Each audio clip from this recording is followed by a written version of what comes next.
Hi there. I am reading newspapers and I'm looking at this news article here which says AU condemns Tanzania elections as undemocratic. Let's talk about that for a minute. So, Tanzania has recently had elections. And of course, there have been skirmishes which have come from particular elections where people have been displaced, some people have lost their lives, and it seems like the president of Tanzania is clinging on power because when you take a look at this article here, even the African Union saying that Tanzania elections are undemocratic speak volumes. And it is actually talking about what happened in Tanzania, but also what typically happens in a few other African countries, because the mess is bigger than an individual. The mess is deeper than what meets the eye. From my own interpretation is that the problem in Tanzania is beyond Suluhu.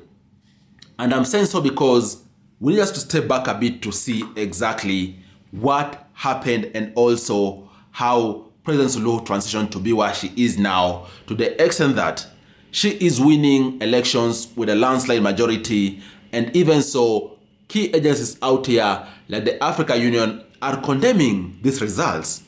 This isn't a usual happening, and it's so because President Suluhu is in a system which unfortunately I think her hands are tied. And I'm saying so because when you look at Tanzania politics and also the structure, Tanzania has been ruled by one political party for upwards of 40 plus years. We're talking about Tanzania being ruled by Chama cha Mapinduzi, which came to be in late 1970s when TANU merged with the Afro-Shirazi party. Basically, the leader of the main party in mainland, Julius Nyerere, merged with the party of the leader from the island of Zanzibar.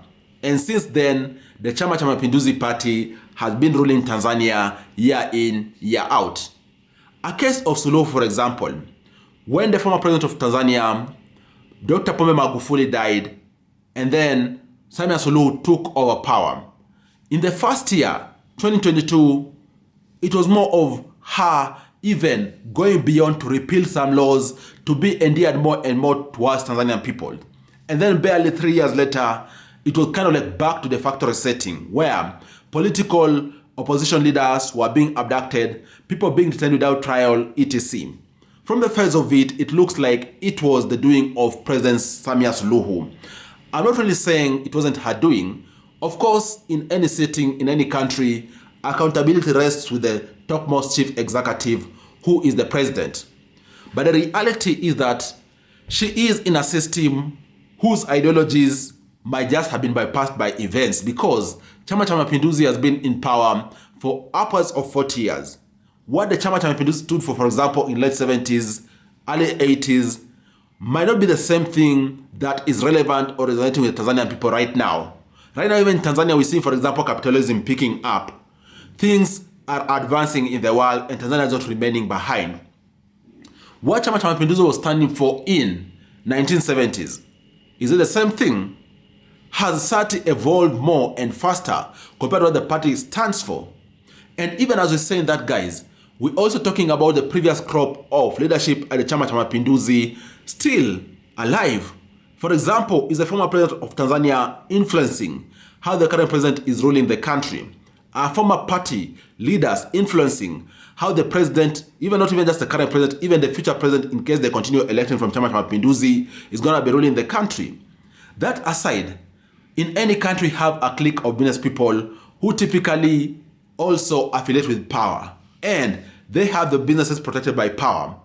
The businesses which have been running in Tanzania are being protected by Chama cha Mapinduzi. What is their expectation? Even if a leader changes, chances are they're gonna expect the party to continue protecting them. Okay? If that's the case, what does it mean to the larger population of Tanzania? And by the way, this isn't just a problem we are seeing in Tanzania. We've also seen the same thing in different African countries. What does it mean if a party is constantly elected year in, year out, and yet what they stand for is maybe bypassed by events? Will the people get the ideal leadership?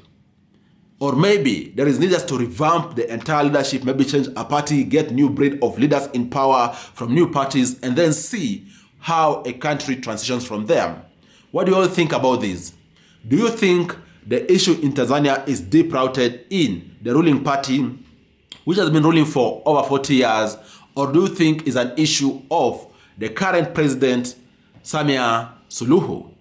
Comment down below in the comment section. I'd like to get your thoughts on this. And also, if you're coming from another African country, what do you think about the situation in Tanzania? Is it a same situation in your country when it comes to how people win elections, how parties are elected, or is slightly different? Comment down below. Let's continue discussing. Cheers, guys.